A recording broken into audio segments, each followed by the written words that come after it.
Set mo lang. Sensor. Automatic na yan siya. So, hihinto yan siya pag tuyong-tuyo na talaga. Na-sensor niya kung may mga ano pa, medyo basa-basa. Hindi yan titigil. Hi guys! Ito nga pala yung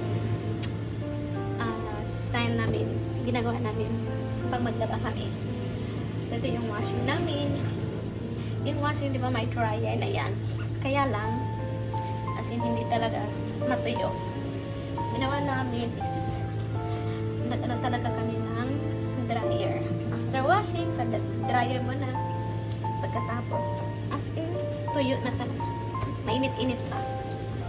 So, ang ginagawa namin, every Sunday, yung laba namin. Tapos, may ano kami, may free na charge sa kuryente. From 3 p.m. yung kuryente namin hanggang 10 p.m. in the evening yung free pick up namin. So, wala kaming charge sa kuryente. Iba dito sa New Zealand.